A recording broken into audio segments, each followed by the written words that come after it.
মাননীয় উপদেষ্টা, আমাদের কন্টিনিউয়াস সমর্থন আপনার প্রতি ছিল, আছে, কিন্তু এটা কন্ডিশনাল। আমাদের সমর্থন আরও অব্যাহত থাকবে, এটা সীমাহীন নয়। আমরা চাই আপনার নেতৃত্বে একটা ঐতিহাসিক নির্বাচন, এটাই হচ্ছে কন্ডিশন।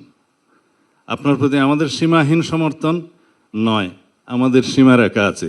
আমরা গণতান্ত্রিক উত্তরণের জন্য এই সীমারেখার মধ্যে আপনাকে সমর্থন দিচ্ছি। আপনি দয়া করে এটা অনুধাবন করার চেষ্টা করবেন।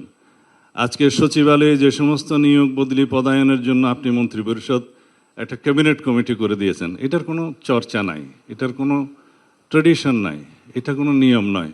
তারা যা করছে পদোন্নতি নিয়োগ বদলির মধ্যে, সেটা ওখানে একটা রাজত্ব সৃষ্টি হয়েছে, আপনি খোঁজ নেবেন। আমরা খুব অসন্তোষ প্রকাশ করছি। তাছাড়া অন্যান্য বিষয়ে যাতে বাংলাদেশের সকল অর্গানে ব্যালেন্স থাকে, সেটা আপনাকে চেষ্টা করতে হবে মাননীয় প্রধান উপদেষ্টা। আমরা চাই না প্রতিরক্ষা বাহিনীগুলোর মধ্যে কোনো রকমের ভারসাম্যহীনতা নষ্ট হোক। আমরা সেটা এফোর্ড করতে পারবো না এই মুহূর্তে। আমরা চাই আপনার সাথে প্রতিরক্ষা বাহিনীর সুসম্পর্ক বজায় থাকুক। রাষ্ট্রে একটা ব্যালেন্সড অবস্থা থাকতে হবে। আমরা নির্বাচনকে সামনে রেখে কোনো রকমের ঝুঁকির মধ্যে আমরা যেতে চাই না, যেতে পারবো না, সেটা আমরা এফোর্ড করতে পারবো না। পতিত স্বৈরাচার এবং তাদের দোসর একটি দেশ এই সুযোগ নেওয়ার জন্য বসে থাকবে। সুতরাং আমাদেরকে একদম অতি বিপ্লবী হলেও চলবে না, আমাদেরকে বাস্তবতার নিরিখে আমাদের পদক্ষেপটা দিতে হবে। আমাদেরকে আপনার প্রতিশ্রুত সময়ে ফেব্রুয়ারির প্রথমার্ধে অবশ্যই নির্বাচন অনুষ্ঠান করতে হবে, যার কোনো বিকল্প নাই এই জাতির সামনে। দ্বিতীয়, এমন একটা অ্যাটমসফিয়ার আমাদেরকে বজায় রাখতে হবে, যে অ্যাটমসফিয়ার আমরা কখনো পতিত স্বৈরাচারকে আর কখনো এখানে সুযোগ নিতে দেব না। যেভাবেই হোক, দীর্ঘদিন অনির্বাচিত অবস্থায় একটা সরকার পরিচালিত হলে যে সমস্ত সমস্যা দিয়ে উৎপত্তি হয়, সেটা এখনো হয়েছে। সেই জন্য আমরা বারবার তখন থেকেই পার্সু করতেছিলাম, বলতেছিলাম যে যথাশীঘ্র সম্ভব নির্বাচিত একটি রাজনৈতিক সরকার প্রতিষ্ঠা হওয়া দরকার। তা না হলে পৃথিবীর বিভিন্ন দেশে এ সমস্ত অভ্যুত্থান পরবর্তীতে যা কিছু দেখা হয়েছে, যে সমস্ত সিমটম, সেই সিমটম এই দেশেও উৎপত্তি হবে এবং হয়েছেও তাই। এখন আরও বিলম্বিত হলে আরও বেশি সমস্যার উদ্ভবের সম্ভাবনা বিস্তর।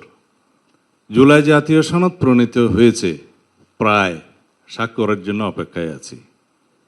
এখানে যে সমস্ত বিষয়ে নোট অফ ডিসেন্ট দেওয়া হয়েছে, সেই বিষয়গুলো নোট অফ ডিসেন্ট দেওয়ার জন্যই তো মাননীয় উপদেষ্টা আপনি ঐকমত্য কমিশনের সকল রাজনৈতিক দলের সাথে আলোচনা করেছেন।